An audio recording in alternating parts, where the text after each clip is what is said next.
Friction forces number 4. We're cruising right along here.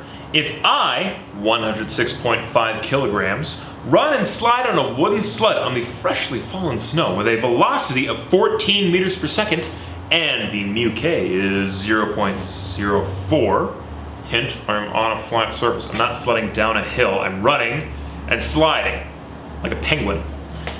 What would be the force of friction resisting my motion? How long would I slide for? And finally, how far would I slide before I came to a stop? Excellent questions. So let's go ahead and write out our kinematic variable list.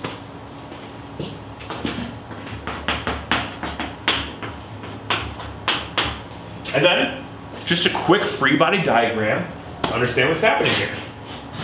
We've got a force of gravity, because I'm pushing down on the freshly fallen snow, and the freshly fallen snow is pushing back up against me. If it were not pushing back up against me, I would be sinking into it.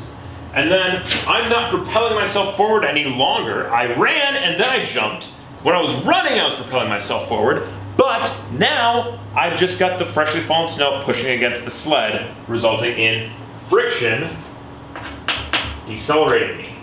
Great, those are all my forces. So we've got an F net, which is going to be equal to force of friction. We already know that because that's the only force in the x-plane, and that's the only plane of our acceleration. We're not accelerating up or down because those forces are balanced. But then we're still going to need to know that force of friction.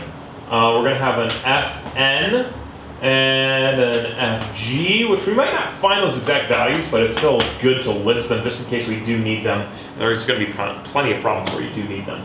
We're going to have a mass, M1, and then we're going to have a mu k for a coefficient of friction. And then lastly, we're going to have a g representing gravity. Acceleration due to gravity, to be specific. So what other values do we have? Well, I have a mass of 106.5.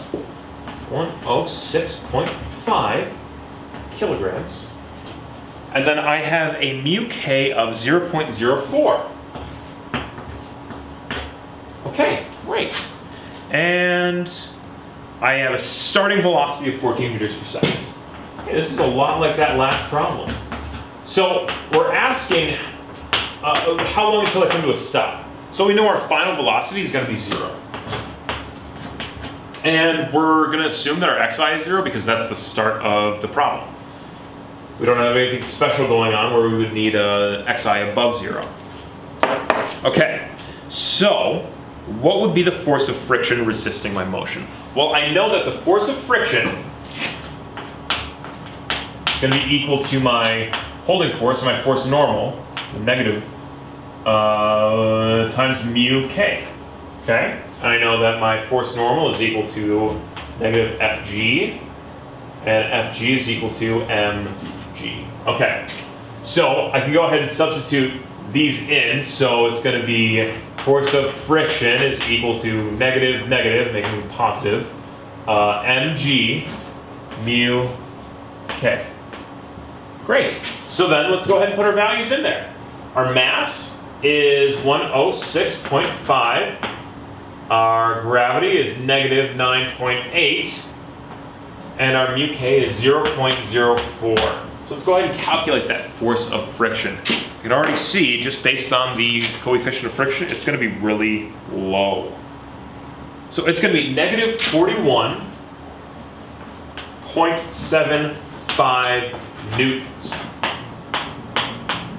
Force of friction. Okay, so let's go ahead and plug that in right here. Negative 41.75 newtons. And then we can use that to determine how long would I slide for. Okay, great. So that's the first thing we're asking for. So to determine how long I would slide for, I need to know my acceleration so that I can use my acceleration equation to determine the time that I'm sliding. So, acceleration equals Vf minus Vi over t. I don't know my acceleration yet, but I can find it pretty easily using F net equals ma.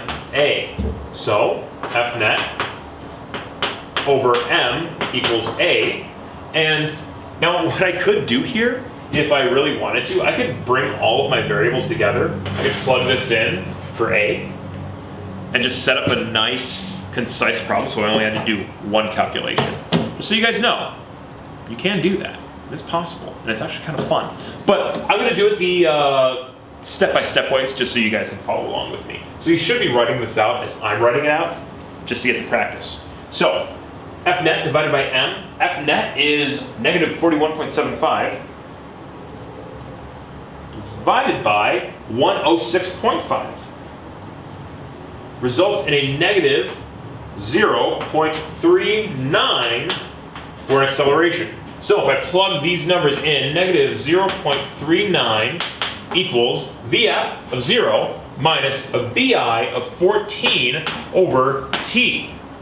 Switching them out, t is equal to 0 minus 14 over negative 0.39, and then I can use that to find my time. So negative 14 divided by negative 0.39 is going to give me 35.89 seconds.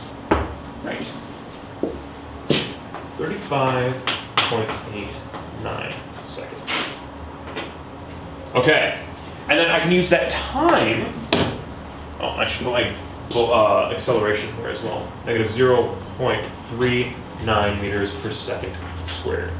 So that's my time, that's the part B. So using that, I can determine my S. So once again, we're going to put in our S formula. So S equals xi plus VIT plus 1/2 AT squared. Whew, great. I've used that a million times, so that should be no problem.